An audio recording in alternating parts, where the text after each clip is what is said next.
கிறிஸ்து இயேசுவுக்குள் அன்பானவர்களே, மீண்டும் கர்த்தருடைய வார்த்தைகளோடு இந்த நாளின் காலை பொழுதில் தேவ சமூகத்தில் வந்திருக்கிற உங்கள் அனைவருக்கும் நம் ஆண்டவரும் இரட்சகருமாய் இருக்கிற இயேசு கிறிஸ்துவின் பரிசுத்த நாமத்தின் காலையின் வாழ்த்துக்களை தெரிவித்துக் கொள்கிறேன்.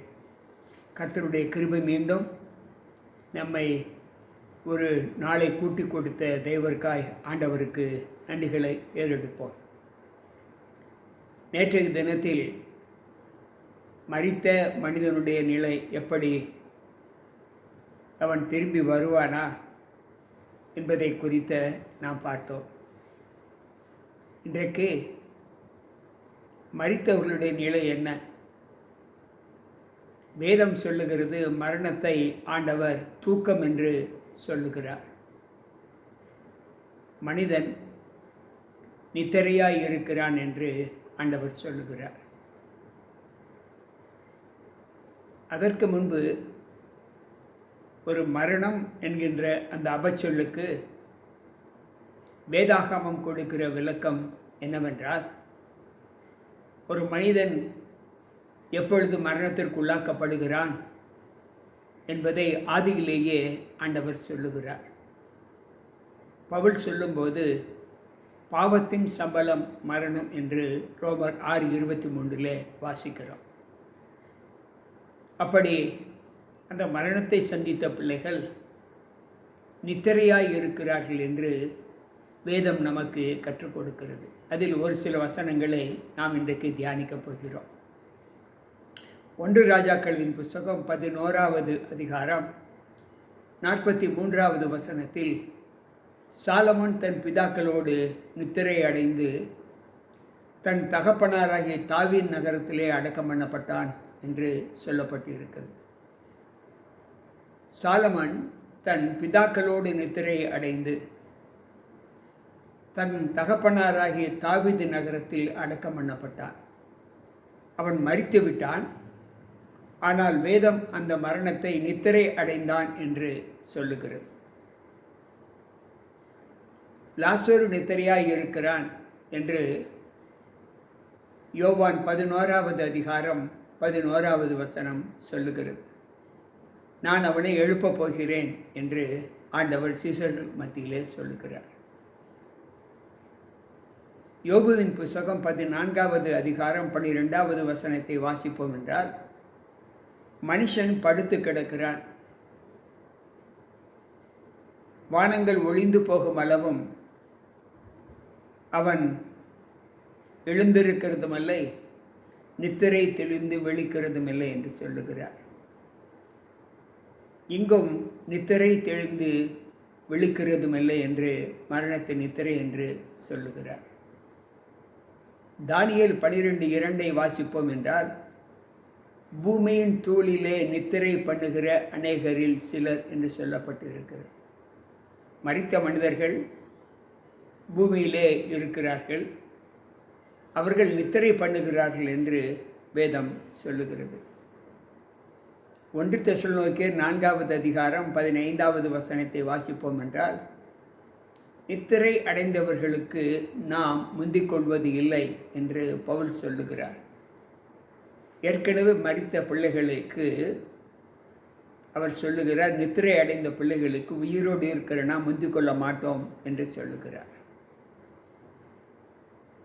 அன்பு பிள்ளைகளை, யோவான் 5வது அதிகாரம் 28, 29 வசனங்களை வாசிப்போம் என்றால், இதை குறித்து நீங்கள் ஆச்சரியப்பட வேண்டாம், பிரேத கல்லறையில் உள்ள அனைவரும் அவருடைய சத்தத்தை கேட்கும் காலம் வரும். அப்பொழுது நன்மை செய்தவர்கள் ஜீவனை அடையும்படியும் தீமை செய்தவர்கள் ஆக்கினை அடையும்படியும் விழித்து எழுந்திருப்பார்கள் என்று சொல்லப்பட்டு இருக்கிறது. பூமியின் தோளில் நித்திரை பண்ணுகிற அநேகரில் சிலர். யோவான் பக்தன் சொல்லுகிறார், மரித்தவர்களை நித்திரை என்று நித்திரைக்குள்ளாய் இருக்கிறார்கள் என்று சொல்லப்பட்டு இருக்கிறது. தாவீது சொல்லும்போது 13வது சங்கீதம் 3வது வசனத்திலே, நான் மரண நித்திரை அடையாதபடிக்கு என் கண்களை தெளிவாக்கும் என்று சொல்லுகிறார்.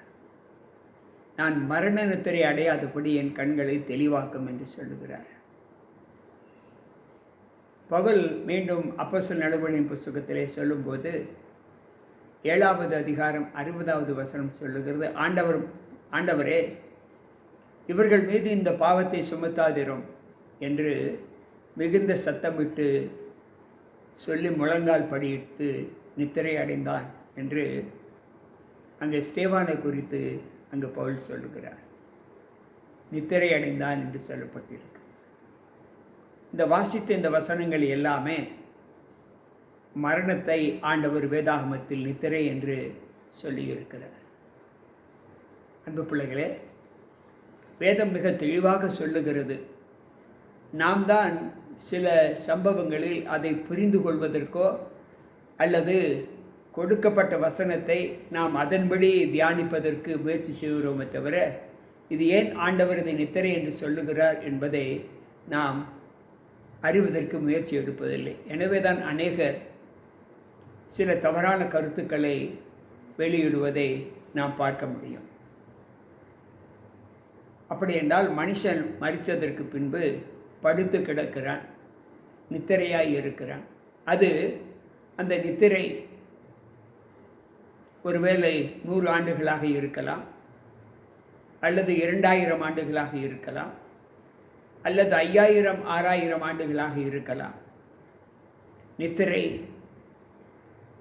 இருக்கிற மனுஷன் என்று ஆண்டவர் சொல்லுகிறார். எப்போது விழிப்பார்கள்? அடுத்த ஒரு கேள்வி, எப்போது இவர்கள் விழிப்பார்கள்? எப்படி விழிப்பார்கள்? அதைத்தான் ஆண்டவர் சொல்லுகிறார். யோவான் 5வது அதிகாரம் 28 29 பூமியின் தூளிலே நித்திரை பண்ணுகிற பிள்ளைகள் ஆண்டவர் சொல்லுகிறார், இதை குறித்து நீங்கள் ஆச்சரியப்பட வேண்டாம். பிரேத கல்லறைகள் அனைவரும் அவருடைய சத்தத்தை கேட்கும் காலம் வரும். அன்பு பிள்ளைகளை, வசனம் மிக தெளிவாக சொல்லுகிறது. அவர்கள் எப்பொழுது எழுந்திருப்பார்கள்?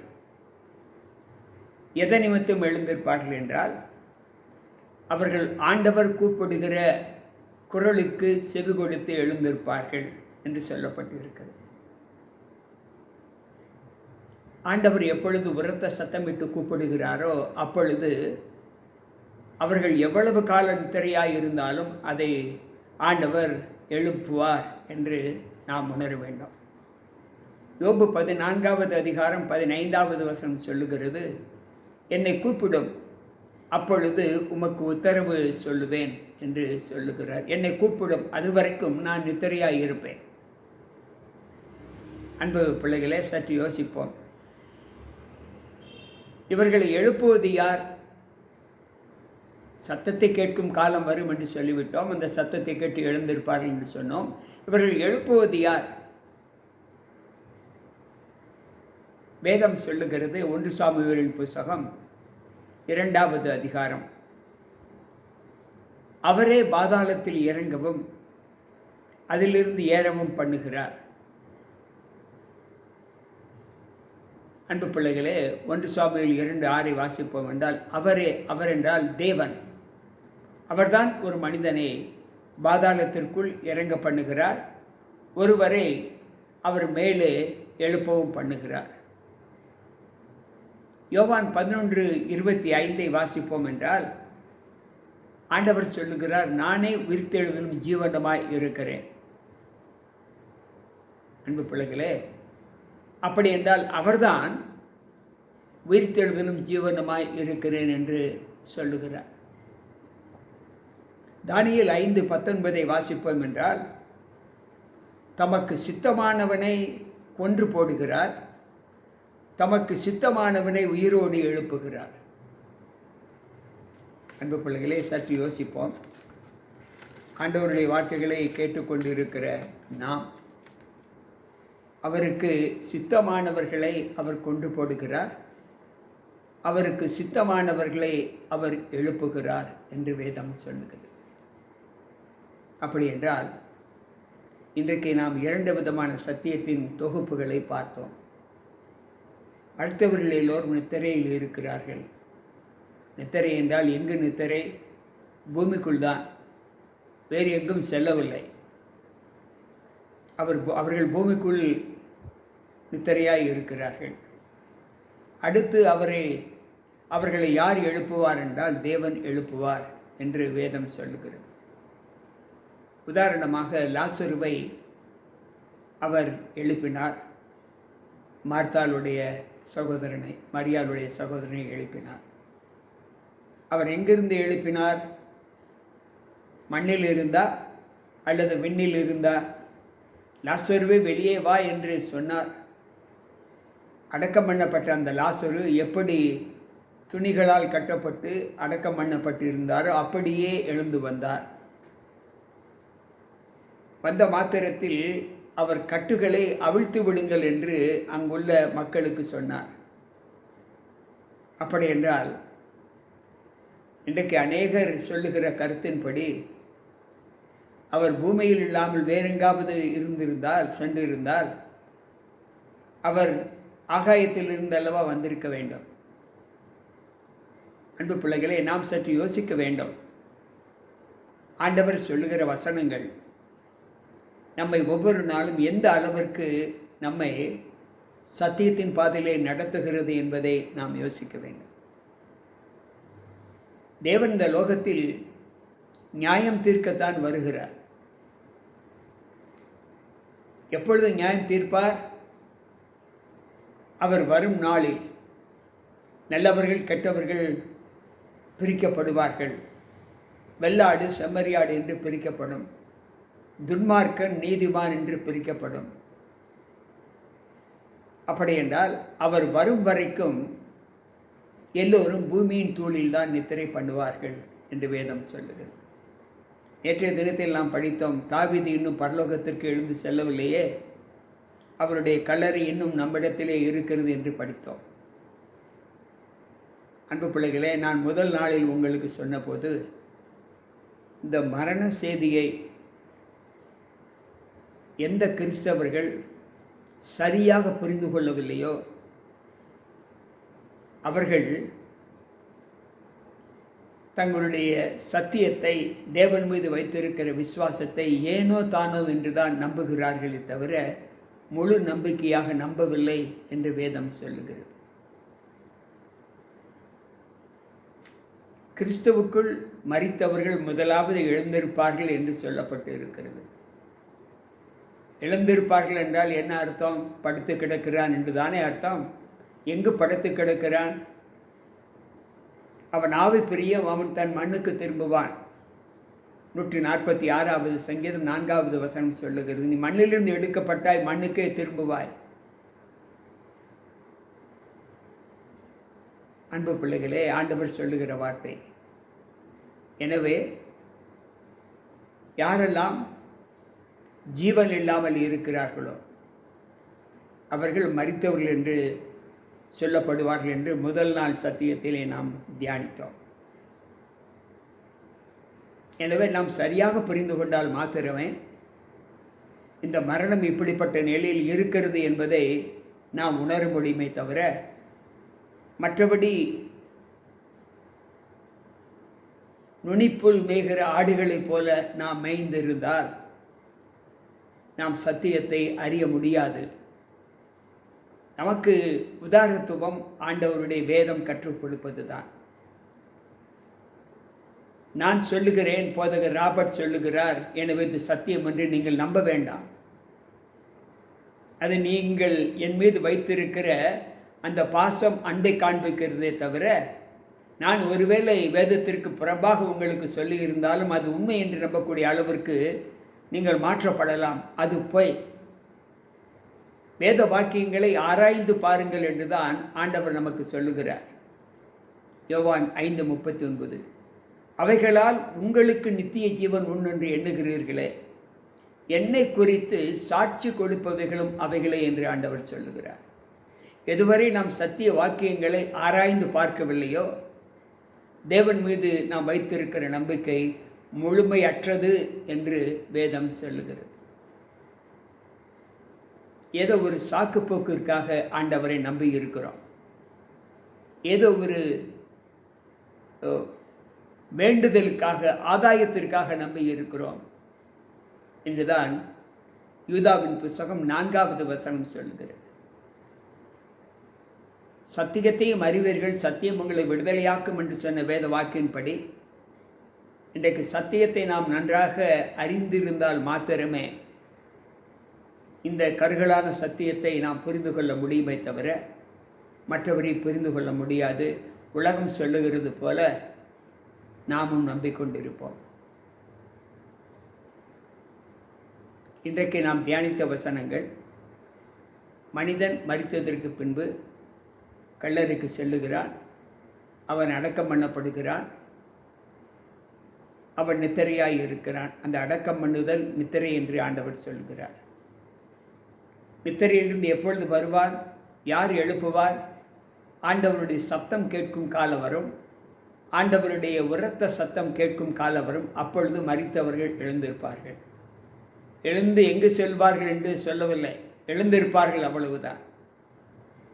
அதில் நன்மை செய்தவர்கள் ஆண்டவரோடு செல்வார்கள், தீமை செய்தவர்கள் பூமியிலே தான் இருப்பார்கள். நன்றாக புரிந்து கொள்ள வேண்டும். அதற்குத்தான் லாசருடைய உதாரணத்தை நான் உங்களுக்கு சொன்னேன்.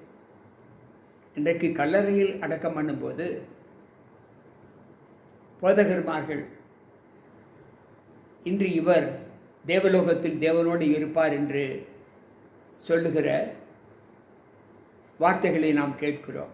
உண்மை அதுவா? உண்மை நிலை என்ன? யோசித்து பார்ப்போம்.